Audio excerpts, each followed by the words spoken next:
Welcome back after the break. तो बहुत मज़े की चटपटी बातें हमारी जारी हैं सनम के साथ। तो अब बताएं, माशाल्लाह बच्ची भी बड़ी हो गई है, हस्बैंड भी आपके साथ है, तो आजकल फैमिली कैसी गुजारी जा रही है? रमज़ान में कौन ज़्यादा तंग करते हैं दोनों में से? अच्छा, कसाम तो उधर होते नहीं है। कौन तंग करते हैं दोनों में? कसाम बिल्कुल भी तंग नहीं करता, बिकॉज़ वो होता ही नहीं है तंग करने के लिए। ये तो ज़्यादती है। लकी वो भी लकी, मैं भी लकी। वो कहते हैं ना, दूरी की वजह से मोहब्बत बढ़ती है, तो हमारी मोहब्बत इसलिए ज़्यादा बढ़ती है। बट कसाम क्योंकि वर्क्स इन अमेरिका, तो वो उधर होते हैं। अभी आई थिंक रमज़ान से पहले ही वो वापस गए हैं, तो बेचारे उसका रमज़ान उधर होता है। मेरा तो बहुत मज़े का होता है, अम्मी के घर पे कोई काम नहीं करना पड़ता। वो वहाँ पे मैं भी कॉल करता हूँ, सब भाई आपको कॉल करके सब बताता हूँ। उसको पता है कि कितना काम कर सकती है, कितना करेगी। वो तो फिर बहुत मिस करते होंगे आपको, बेटी को इतना दूर है। और फिर रमजान का टाइम, अच्छा फिर क्या ईद में आएंगे वो यहाँ पे? नहीं होंगे, अभी तो गया है बहुत जल्दी, because you know he is a pilot. अच्छा, तो उन लोगों को इतनी छुट्टियां भी नहीं मिलती है, और वो कोशिश पूरी करते हैं हर 3 महीने बाद, हर 4 महीने बाद जल्दी से आ जाए। बट दिस टाइम हम जाएंगे। अच्छा, तो मोस्ट नहीं, ईद के बाद हम जाएंगे। अच्छा, दूसरी ईद गुजार लेंगे। अच्छा, वाह जी वाह, ये तो चले आपकी खातिर। आपको इतनी परेशानी है तो मैं दूसरी ईद के साथ, और क्या, क्योंकि एक ईद का त्यौहार ऐसा होता है ना कि इसमें आप चाहते हैं कि हम अपने करीबी जो हमारे लोग हैं उनके साथ, बिल्कुल, फैमिली शुड बी टुगेदर। ऐसे ही। लेकिन भाई मैं आपको बताऊं, पायलट हो गया, डॉक्टर हो गया, इनकी जो लाइफ है ना, ईद बकरीद कुछ नहीं होती। ईद के दूसरे दिन या पहले दिन रात को भी यकीन करें हमें भागना पड़ता है मरीज के लिए। हाँ जी, और अगर हमारी बेगमात इस बात को समझ जाए तो ठीक है, वरना फड्डा है। उस दिन भी लड़ाई है आपकी कि ईद के दूसरे दिन भी पेशेंट नहीं छोड़ते आपका। ब्लॉक करो, फोन ऑफ करो, ईद के दिन कोई नहीं आएगा, कोई इमरजेंसी नहीं होगी। एग्जैक्टली ऐसा होता है। तो मेरे ख्याल से बीवियों को भी इस बात में, और माशाल्लाह बड़ी अच्छी समझ है, शी नोज कि ऐसा हो रहा है तो हम चले जाएंगे या वो आ जाएंगे। या but it's a two way communication and two way trust, और वो सारी चीज कि वो भी आपको इतना लेवरेज दे और लड़की भी फिर इतनी लेवरेज दे। बिल्कुल सही। वन साइडेड होता है तो फिर नहीं चलता मामला। हाँ जी, मुश्किल हो जाता है। एक सवाल है मेरे माइंड में थोड़ा सा, मैंने हमेशा आपको खुश देखा है वैसे। Apparently you always look good. Apparently you do. Apparently, I don't know what's down inside. Yeah, I'm just coming to ask you one thing कि क्या हमेशा सनम इतनी ही खुश रही है या बीच में कोई डार्क साइड भी आई हो जो हमें पता ना चली हो? अल्लाह का शुक्र है कि things have been good and अल्हम्दुलिल्लाह। लेकिन देखिए, मैं एक दफ़ा निदा ने मुझसे पूछा था, सनम कभी कुछ ऐसा हुआ है जिससे यू नो जो तुम कभी सारी ज़िंदगी नहीं भूल सकती? तो मैंने उसे कहा था अल्हम्दुलिल्लाह नहीं, मेरे साथ तो कभी ऐसा कुछ भी नहीं हुआ, और मैं बड़ा प्राउडली कहा था। बट इस साल मेरी ज़िंदगी में कोई एक ऐसा चेंज आया which I don't want to discuss, but तब मुझे रियलाइज़ हुआ कि उतार चढ़ाव आता है ज़िंदगी में। सही बात। और आपको वो जो मजबूत रस्सी है ना अल्लाह की, वो पकड़ के रखनी होती है। तो हर किसी की ज़िंदगी में कोई ना कोई चीज़ें आती हैं, बट लेकिन मैं ये कहना चाहती हूँ तमाम देखने वालों को कि मुंह से जो भी बात निकाले ना, बहुत सोच समझ के। कुछ नहीं पता होता, कभी भी आपकी कोई स्टूपिड सी बात कबूल हो जाए या किसी के हत्थे चढ़ जाए वो बात। सही बात है। तो आपने फिर कैसे उस बुरे हालात से अपने आप को निकाल लिया? क्या सनम के अपने स्किल्स हैं इतने कि वो आराम से निकाल के बैठी? मेरी फैमिली बहुत सपोर्टिव है, मेरे अब्बू अम्मी मेरी बहनें, तो वो मुझे हमेशा समझाते हैं कि जो हो गया वो हो गया, जो गुजर गया वो गुजर गया, अब आगे बढ़ जाओ, क्या कर सकते हैं, पास्ट में तो नहीं जा सकते ना। तो बस, और फिर बीच में कसाम का भी आर्म टूट गया था। हाँ, तो मैं बहुत डिस्टर्ब हो गई थी, ये अल्लाह मियां क्यों मेरे साथ। एक बारी मेरी तबीयत ख़राब थी तो कसाम मुझसे इधर मिलने आया, जब वो वापस जा रहा था तो उसका हार्ट टूट गया, सो उसको वापस आना पड़ा पाकिस्तान, यू नो, इतनी लंबी फ़्लाइट में। तो वो मेरे लिए बहुत ही मुश्किल 2, 2.5, 3 महीने थे, but he was so strong. उसकी प्रॉपर एक प्लेट डली है, रॉड डली है। उसको 4 महीने तक वो पाकिस्तान में था, because he couldn't fly obviously, because जब तक आर्म ठीक नहीं होगा। हाँ, ह्यूमरस बोन उसकी टूट गई थी बीच में से 3 हिस्सों में।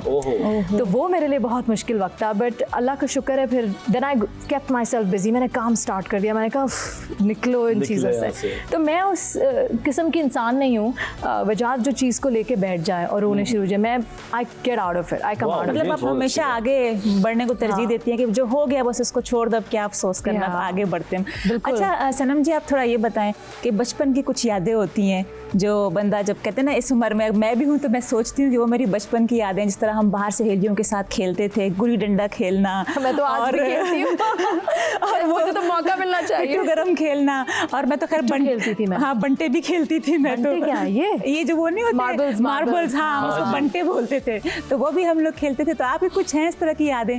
क्योंकि आजकल तो देखे ना, हम ऐसा एक जमाना आ गया कि मैं खुद भी मेरे बच्चे घर में ही होते हैं और बाहर उनको भेजते हुए डर लगता है, और यहाँ तक कि पड़ोसियों के पास भी है, मतलब हम लोग कहते हैं नहीं घर में आ जाएं तो ज़्यादा अच्छा है, किस तरह की सहेलियाँ दोस्त भी नहीं है उनके, बस नज़रों में रहें। क्या शायद माहौल ऐसा है तो मुझे डर सा लगता है ऑब्वियसली। तो लोग अच्छे थे और आप सबसे बड़ के बात ये कि हमारे पेरेंट्स को पता था कि हम किन के घर जा रहे हैं, उनके अब्बू अम्मी को वो जानते थे जी। अब तो हमें नहीं पता है, हम लोग इतना वो नहीं रखते दोस्ती, लेकिन हमारे पूरे नेबरहुड के बारे में वो जानते थे। अच्छा मासूमा क्या गई है सनम, अच्छा किंजा क्या गई है। तो हम पिट्टू खेलते थे उनके भाई के साथ, बड़े भाई। मैं छोटी होती थी तो मैं सबकी टीम में आ जाती थी। हाँ सनम हमारी टीम में आखिरी में बचते चलो अच्छा आ जाओ बेचारी कहीं की। और फिर मुझे एक बात अच्छे से याद है कि मैं मासूमा को बुलाने जाती थी तो घंटी बजाती थी तो आमिर भाई आते थे। और आमिर क्या हुआ, मासूमा को भेजते आमिर भाई, पहले दुकान से जाके मेरे लिए ये लाओ।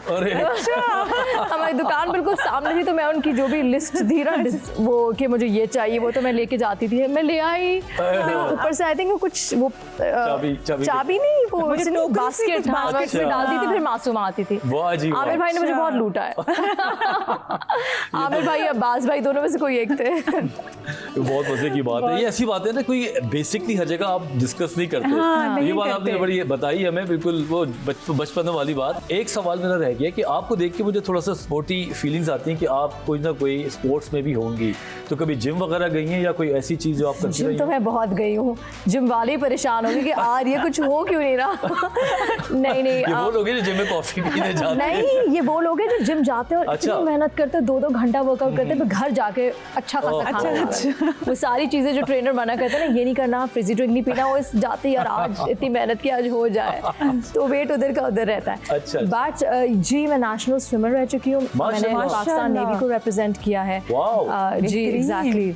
तो this is like O level से भी पहले, छोटी थी मैं उस वक्त, तो काफ़ी मेडल्स हैं मेरे पास, पता नहीं अम्मी ने कहाँ रखे हैं, आई डोंट नो। किसी मौका मिले तो शायद मैं लेके आऊँगी ताकि दुनिया को यकीन हो। ये तो बहुत बड़ी बात है और शायद आपने ये बात पहले पता भी नहीं, इतना ज़्यादा पता नहीं। बट यू नो हमारा स्केड्यूल क्या होता था वजाहत के, स्कूल से पहले अब्बू हमें, अम्मी मेरी यूनिफॉर्म वगैरह सब तैयार करके रखती थी। स्कूल से पहले हम जाते थे जिमखाना, मतलब this is like around 5:45-6 o'clock in the morning. उससे भी पहले 5:30 तक पहुंच जाते थे हम। अब्बा हमें ट्रेन करते थे, फिर वहाँ से तैयार होके नाश्ता करके स्कूल जाते थे।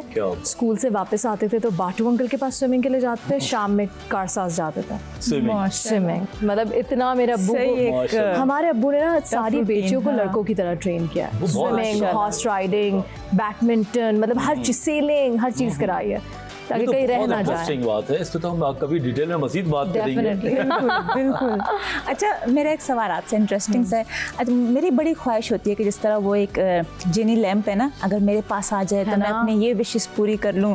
खैर उसमें 3 विशेस सिर्फ पूरी कर सकते हैं, ज़्यादा नहीं कर सकते, और है तो खैर वो ही ना है तो बहुत सारी। अगर फर्ज करें आपको मिल जाता है तो कौन सी कोई ऐसी विशेस होंगी जो आप कहेंगी कि मुझे मौका मिले और मैं पूरी करूँ? वो ऐसी कोई विश अगर मुझे मिल जाए मैं करूँ, मैं इनविजिबल हो जाऊंगी। है अच्छा मैं इनविजिबल हो जाऊंगी बस। हाँ भाई कौन क्या कह रहा है, कब कह रहा है, सब पे मैं नजर रखूंगी। पीछे बैठेगी। अच्छा तो मेरे बारे में ये बात करते हो? अच्छा किया था, मैं टैरो कार्ड रीडर बन जाऊंगी ना, मुझे सबका सब पता होगा। तो मैं ऐसी आप इधर जाने वाली हैं, आप वो सबके प्लान्स मुझे पता होंगे।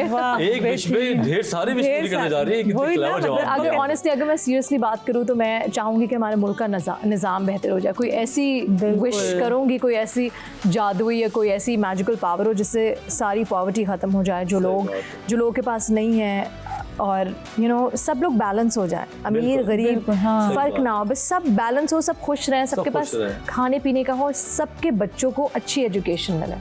क्या बात है, अल्लाह आपकी इस ख्वाहिश को जिद के जरिए पूरी करे, या जैसे भी पूरी करे हो जाए पूरी, वाकई में इंशाल्लाह, क्योंकि हम सबकी ख्वाहिश है। बिल्कुल ऐसा ही है। रियली अमाउंट के पाकिस्तान के हालात जो हैं वो इक्वालिटी पे आ जाएं, सब एंजॉय करें, सब मजे करें। बिल्कुल ऐसे ही है, बिल्कुल। वैसे सनम जी थैंक यू सो मच कि बहुत मज़ा आया आपके साथ, बहुत कुछ सीखने को मिला मुझे। और जाते जाते मैं चाह रही हूँ कि आप कोई मैसेज दे दीजिए हमारे व्यूवर्स को और स्पेशली मुझे भी। Oh how sweet. नहीं, मैं सबको सिर्फ ये कहना चाहूँगी कि पिछले साल काफ़ी लोग जो हैं वो मुतासिर हुए सैलाब ज़लकान जो भी हैं, और ये रमज़ान का महीना है, so please reach out, help them, because वो लोग बेघर हो गए, उनके कारोबार सब कुछ, लाखों जानें चली गई, हज़ारों जानें चली गई। तो अगर अभी भी वक्त है उनकी मदद करने का, बिकॉज़ ये उस हादसे के बाद इनका पहला रमज़ान है। सो जितनी मदद कर सकते हैं करें। बिल्कुल, बहुत अच्छी बात की एंड आपने। स्टे पॉजिटिव, Stay छोटी चीज़, स्टे पॉजिटिव। इधर उधर लड़ाई करने से बेहतर है लोगों के मसाइल हल करें, खुश कुछ रहें। करे तो बंदा अच्छा करे। हाँ, अच्छा अच्छा करे, ही वरना करे। ना करे, वरना घर में ना रहे। करे। चुप करे घर पे बैठ। घर से ना निकले। हाँ ना, बस मसले ना क्रिएट करें, आप हल पे बात करें, हल निकालें। बिल्कुल। और once again thank you so Thank much, you. बहुत अच्छा लगा आप यहाँ पर आई।